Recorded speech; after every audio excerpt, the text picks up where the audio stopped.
Yeah, and it's really happening. And the boom. Yeah, so we are here, we are alive, and today we are here with the Mr. James Nestor. James, how are you doing? I'm doing okay. How are you?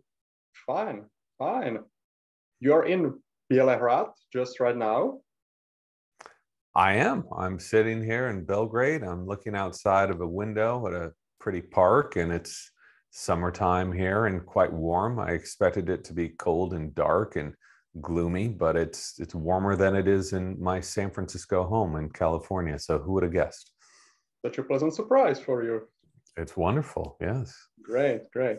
So thank you very much for making time for our short, brief interview, because I know that you are really busy recently and really like your schedule is running on minutes. So thank you very much.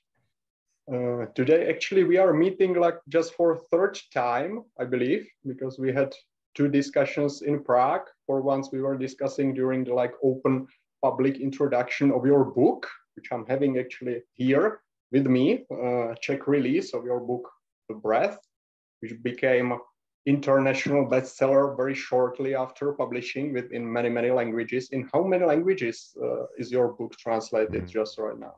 20, 30? We're up to 36 right now. 36. It's pretty fast because last time when I checked it before you came to Prague, it was like around 30, I believe. So it's really, really fast. Yeah, we got Mongolian. So that put us up over the line there. Great. So I'm waiting for my Mongolian book tour. If there are Mongolians out there who want to put me on a book tour, I would love to do it. So just give me a call. Let me know. Wonderful. So we are looking for some Genghis Khans to really be interested more in breathing. Absolutely. Yes. Wonderful. Wonderful. We also recorded a, let's say, so-called private podcast when you stayed in the Prague. So we were discussing a lot of things in there as well for like 45 minutes. So today we will keep it short and sweet, and we will focus maybe on some contemporary topics and your views, James, on those topics, of course, connected to the breathing. Beautiful. Short and sweet is just fine for me. So I will try to be short and sweet. If I'm going on too long, as I mentioned before, you just give me a what's up and I'll zip my lip and we'll get on to the next one. Yeah, and you will breathe through your nose, right? As we say in the breathing community. We'll see what happens. I have no guarantees here. Great. So, James, let me ask you the first question, and maybe for the people to make it, as we say, short and sweet. What can normal people do to improve their breathing? Like, what are your basic tips for normal people? Because you interviewed like almost everybody who has the name in the world of breathing. So, what's your takeaways on this question? I wish I had something very mysterious and complicated to offer people, because people think that I spent so much time in this field and now I have some sort of secret knowledge. But what I'm going to offer you is the most boring, plain, and simple advice you're ever going to hear. It's advice that few people take, though. So shut your mouth. That's the first thing. Shut your mouth. And you say, oh, that's easy. Well, yeah. You say it's easy, but the majority of us are breathing through our mouths all the time, and especially at night. About 65% of us breathe through our mouths at night, all night. So you have to learn to shut your mouth. You will never be a good breather, ever, if you are not an obligate nasal breather. And I'm more convinced now than ever that you will never really be healthy, ever. Doesn't matter if you're keto or vegan or whatever. You will never really be healthy unless you're breathing the majority of the breaths that you breathe through your nose. Period. That's it. You got to figure it out. That's pretty deep message. That's pretty deep message. So it's really the like shutting the mouth up and using nose for the breathing your number one takeaway from all those like people you interviewed in the past. It is, and it sounds so stupid that that's what you get after studying something for years and years and years. But it's true. Like, things that are effective and transformative don't need to be complicated. They can be very simple. And follow nature as your guide. Look at any other animal in the animal kingdom. How is it breathing? For sure. Through its nose most of the time. So just want to make something very clear. A lot of people misinterpret this. I'm not saying never breathe through your mouth. When you laugh, you breathe through your mouth. When you sigh, you breathe through your mouth. Sometimes when you're really working out super hard, you can default to mouth breathing temporarily.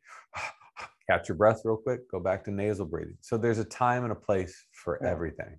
Just saying the majority of the breaths need to be in and out through the nose.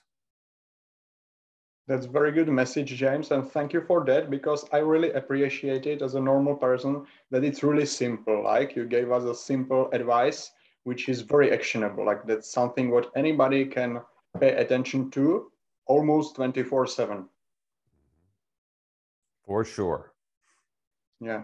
Something what did you say remind me of actually cover, like this little cover of your book. I read it in English because I have English and Czech copy of your book alike. I have both.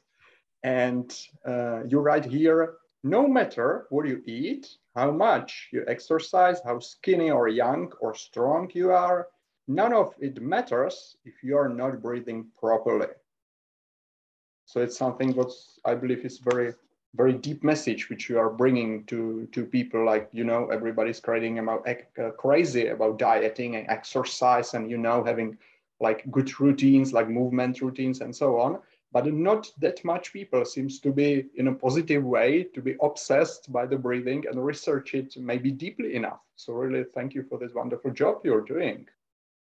Oh, well, I appreciate that.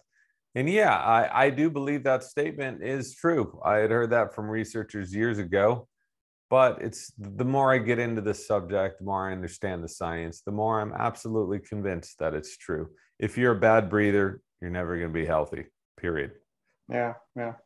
You're talking about science, and it's very easy to see it in your book because it's like, I don't want to say full, because it's not like, you know, bookish, boring reading, but your book is full of mostly stories, personal experiences of and stories of all those wonderful people like doctors, sport trainers, achievers, other people. So your book is really like wonderful reading and funny and very like you know, legible or readable.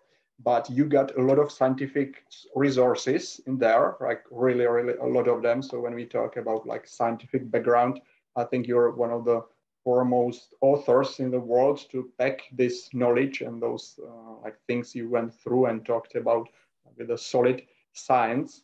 But let's keep it on like this normal human level, because you, how long time did you put into writing those books? I have heard that it was, when we were talking maybe last time, it was like many years.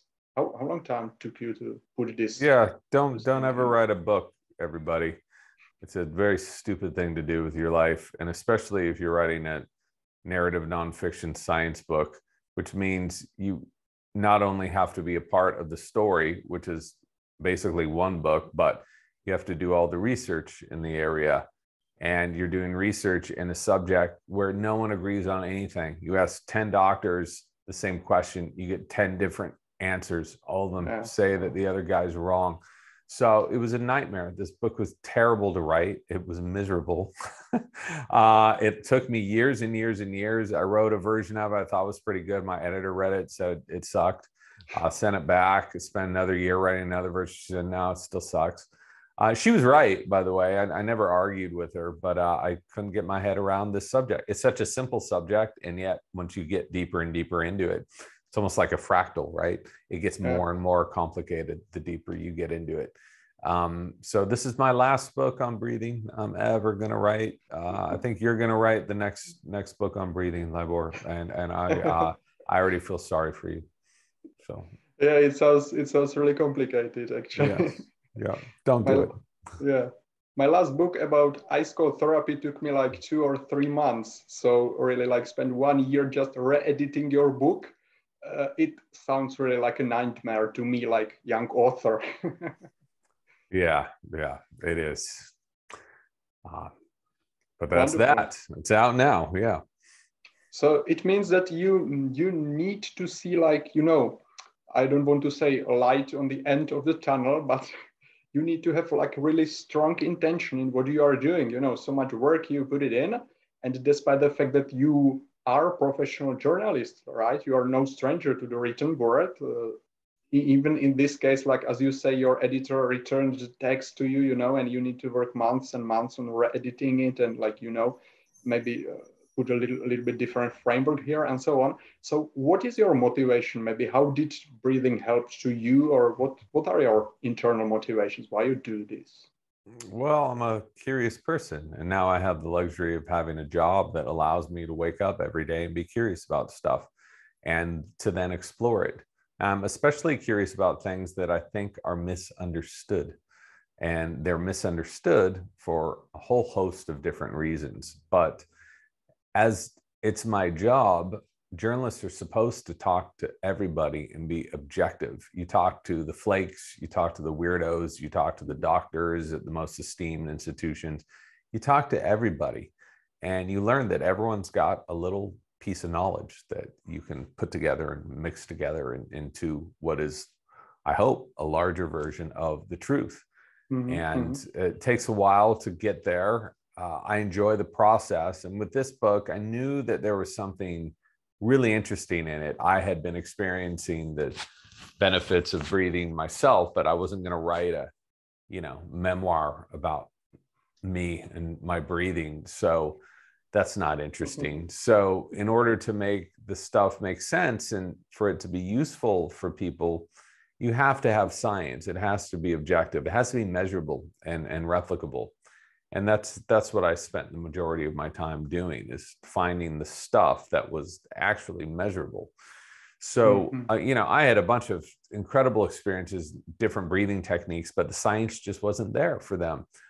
So I didn't want to bore readers with my experiences unless they could experience it as well, and then understand what's happening in their bodies and brains as they're breathing in these certain ways. So I wanted the reader to be at front and center of the book the whole time, not me.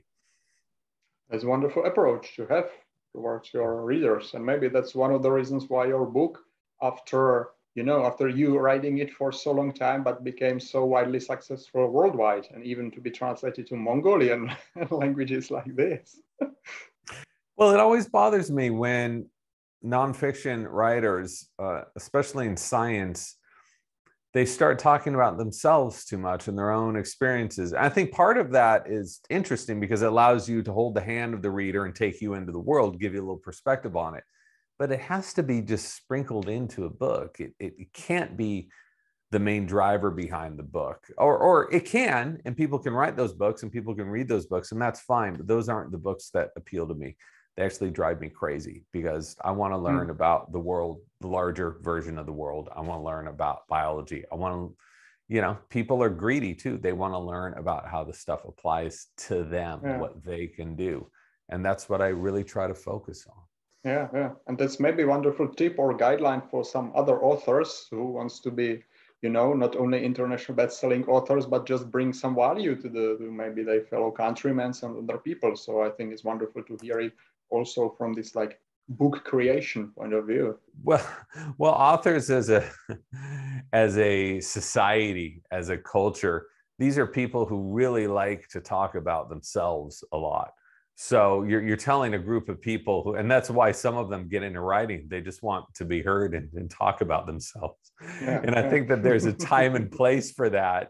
And that's fine. People want to do that. There's a time and place for that. If you're writing a memoir, if you had a crazy upbringing, that's when you put all that into it. But when you're writing about science and biology, this is just my personal opinion, by the way. A bunch of people could say I'm full of shit and say I'm wrong, whatever, and that's cool. I don't care. But that's my approach to writing about science and writing about human potential. Is I want the reader to appreciate themselves, not appreciate what I've done, but to appreciate their bodies and their potential in a new way. Yeah. I think it's a wonderful approach towards like talking about something so easy and so complicated as a breathing is, because as you say, there are like tremendous amount of different opinions, and even like bodily gases and how long should you breathe in and breathe out and all those things around, which people will see when they read your book, that it's not that simple, just A, B, breathe in, breathe out, and it's all. right? That's a really wonderful approach. Yeah, yeah, yeah. When I was writing my book, actually, my book is full of my personal stories, but I believe that those are helpful for people to really understand themselves, their like, you know, feelings in the cold, during cold exposure when they're walking, maybe in the cold air. This is something what I believe nowadays, and maybe it's just because of my limited knowledge, but I feel it's less researched than some other topics, what's really like going on in the body when you are walking somewhere, you know, in minus temperatures and so on.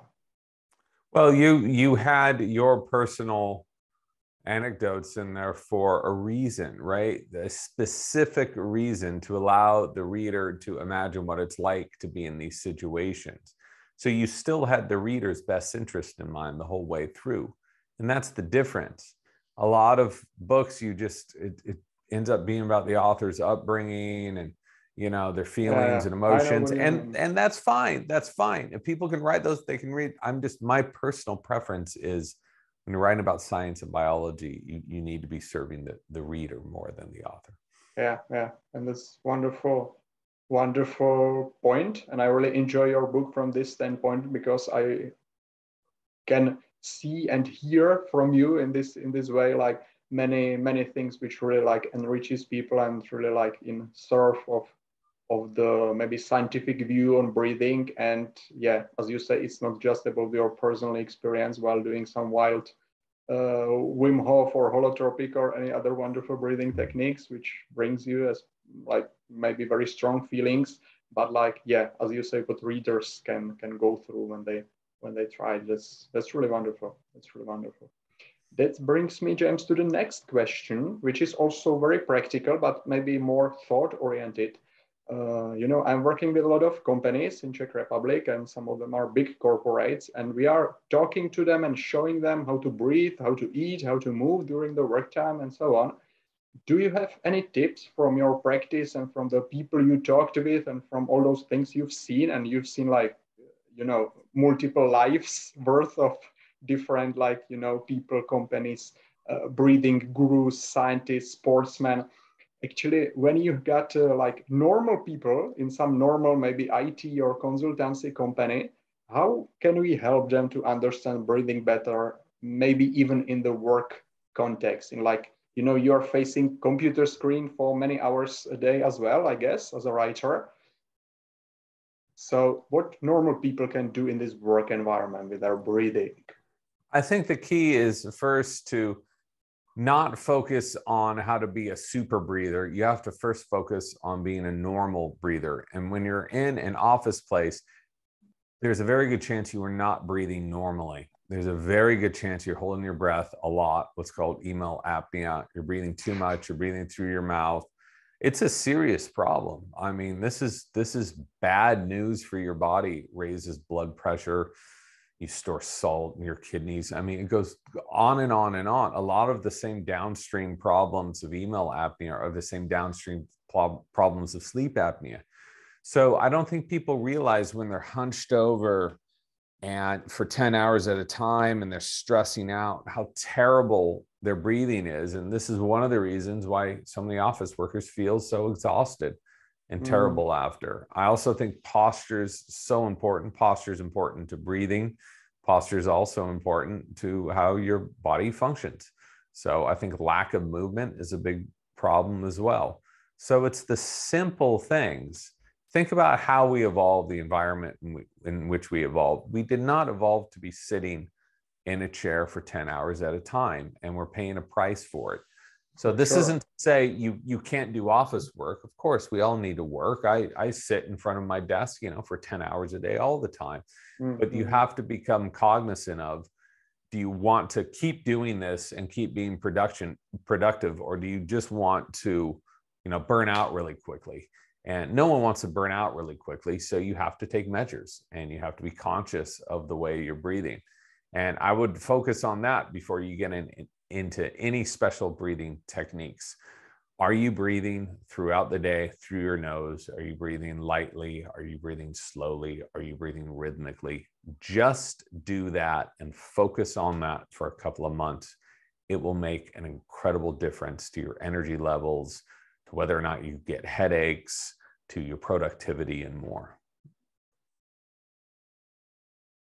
I think I really enjoy the practical side of this advice because you basically just say to observe different rhythms which are there while we are breathing, and just start on this like start line, right? Like whenever we want to start, we should start at the beginning. So really like see what the breathing, what this thing even is and how does it move during the day. I think it's wonderful advice for people, us all working people in front of the computer screens.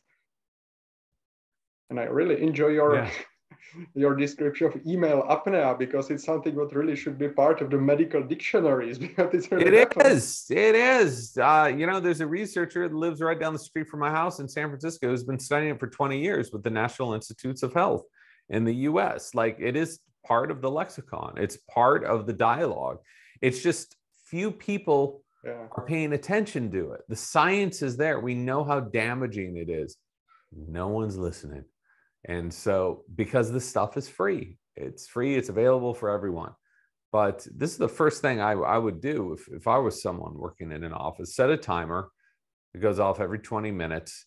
When that timer goes off, pay attention to how you're breathing.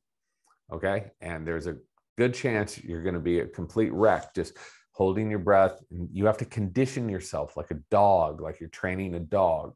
Condition yourself over and over and over to stop these poor breathing habits. And just a simple phone timer works as good as anything else.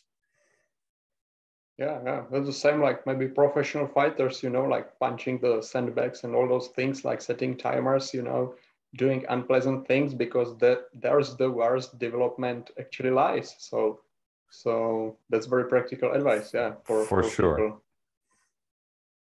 Yeah. So people just, you know, take your normal phones, have a 20-minute schedule, and like pay attention at least like few tenths of seconds to your breath every 20 minutes. And I believe, as you, James, just said, that there are going to be a lot of remarkable results. Yeah, how long did that take me to put that timer on my phone? About 0.5 seconds. How much did it cost me? Nothing. How hard was it? It was really easy. So every 20 minutes, this nice little chime, ding, is going to go off. How am I breathing? How am I breathing right now? It won't stop you from what you're doing in the middle of the day. You're going to be able to do whatever you're still doing. It's just a way of reminding yourself to get back into that healthy rhythm. So you really even don't want people to like meditate about their breathing or do some like, you know, checking up special, but you just really want them to observe like how is it going and do not influence in the breathing in any way. Do not try to become a super breather before you become a normal breather. Okay. You can't go from 0 to 100 instantly. It's just not going to work. So you have to become a normal breather first. How are you breathing? Are you breathing only into your chest? No, that's wrong. Breathe into your belly, then your chest, and let it go calmly out. Every time that ringer goes off, acknowledge your breathing, see how you're breathing, and go back to that rhythmic, slow, light breathing to remind yourself this is how your body wants to function. This is how you are able to get as much oxygen as you can as efficiently as possible by breathing in this way. You will feel the difference after a few seconds. Imagine what's going to happen after a few hours or a few days. I've seen it. I hear it from people all the time. It's not shocking. This isn't some new age advice. It's called human biology, and we've lost touch with it. So an easy way of getting back in touch with it is using your little timer and checking in every 20 minutes. Cool. I think it's a wonderful beginning step for most of the people. I really appreciate advice like become a normal breathing, because before you try to become a super breather, because it's really like a methodical approach, which I personally really enjoy. So thank you very much for that, like for this step-by-step approach. And maybe do not, like some of people are ashamed, like I am not breathing well and I am terrible breather, but those like stuff doesn't help, right? When you talk to yourself in this bad manner, if you just observe how it is, as you just said, it can be very peaceful and like loving process actually, because you're improving day by day, right? By watching your breathing patterns. Yeah, and anyone who thinks they're not improving, anyone that thinks you can only improve with supplements or with some paid program is nuts. Give it a little time and you'll see. The good news about breathing as opposed to diet or exercise is you feel the difference very quickly. And the better you feel, the more you're gonna feel better in the future if you continue to breathe in this healthy, slow, deep, and light way. Yeah, yeah. It's really cool. It's really cool. I think that the breathing exercises and ice cold therapy, from my personal experience, are two quickest things for changing our state. Completely agree with you. If I were to give advice to anyone, it'd be using mouth tape at night, cold shower in the morning, checking in on your breathing the whole way through. I think if you start with that, you can get to diet and more complicated stuff later. Start with those things and you can see for yourself what it can do for you. Wonderful, wonderful. It's really wonderful advice, and I mean it. So before you people become like keto vegans and running ultra marathons while doing so, just pay attention to the James advice, and I'm really in. I'm really into this camp. Excellent. James, yeah, wonderful. We are running out of the time slowly, but do we have a time for the last short question? Yes, I have 2.5 minutes before my next interview. Let's go. Short question. Cool. Let's do this. Yeah. So you talked about absolute basics of the breathing just right now, and that's something what I definitely will write about more. Maybe even on my LinkedIn to let people understand it better. Like read it, because what you just said, I believe, is really, really deep. But nowadays in a modern world, there are a lot of like those fancy techniques or some of very useful breathing techniques, but specialized techniques, and some people tend to like hype on them and exercise it and do not pay attention to the breathing, like 23 hours, and they pay attention to breathing 1 hour or 30 minutes when there are some wild breathing exercise. This is obviously leading to the question for the Wim Hof breathing, which we discussed during our last podcast, but this is something what's actual nowadays as well, because Wim Hof was visiting Czech Republic recently. He visited like something called Melting Pot. There were like around 10,000 people, it was part of the Colors of Ostrava, which is big musical and, feast or fest, which is attended by like 30,000 people, quite a lot of people in there. And he was talking there, and from what I heard, a lot of people weren't really like, pleased or satisfied actually what he was talking about. And I've read even in Forbes magazine for Czech Republic, there were one quite criticizing article, like just like, criticizing what he was talking about and so on. But from the breathing point of view, how do you, like when you have people which are, using these techniques like Wim Hof breathing technique without like mindlessly, or they think that this is the one thing which they should or need to do with the breathing. What's your take on this? Because I know a lot of such people from my breathing workshops, like there are really a lot of such people around Wim is us. amazing. He's brought awareness of the benefits of breathing to For sure. Millions and millions of people around the world. He's very clear that he did not invent this method. It's called Wim Hof method. I don't know why cold exposure and breath work has been around for thousands of years, but good for him, right? The guy is incredible. He's so charismatic. And you can do his breath work, and that's great. Or you cannot do his breath work, and that's great too, because there's a zillion different breath work methods out there, and they all do the same thing. Sudarshan Kriya does the same thing as Wim Hof. Does the same thing as Kundalini, does the same thing as more intense Kriyas and Pranayamas. So they are all going to the same ends, just through different means, through different approaches. So I'm not going to sit here and criticize Wim. I'm a huge fan of what he's done. Obviously, you don't need to just do the Wim Hof method. That's garbage. He doesn't just do the Wim Hof method. He breathes in a bunch of different ways. And if people want to ridicule him, that's fine, I guess. But, I think a lot of it's unfounded. He's a showman. He is the person disseminating this information to the masses, and he's doing a great job at it. You want to talk to a scientist, there are hundreds and hundreds of scientists who can talk about the biochemistry and the biomechanics of breathing. That's not what Wim is going to do. He's going to inspire people to get up off their asses and take control of their health. And he's done a wonderful job of that. Yeah, for sure. I definitely agree with you, James, in this point. He did a wonderful job, as you do, by spreading the motivation, the information, really willingness and practical ways how to really do this. So, James, thank you very much for our time spending here. Thank you very much for so many years delving into breathing and overcoming all those obstacles with editors, with traveling, with the breathing of all possible kinds, and for really putting this book out for us, for everybody in the world who's interested in the breathing. And really, I really appreciated what you did for this, because your book is really like written in the history records, because it's really, I believe, the first book about breathing in a history which got so widespread attention. And really, thank you for that. I think you're doing absolutely amazing job. Oh, well, thank you very much for having me on again. I'm sure we'll talk again in the future. Keep those questions coming, everybody. And until next time, be well and breathe deep. Adios. Great, James. Thank you very much. Bye-bye. Bye-bye, everybody.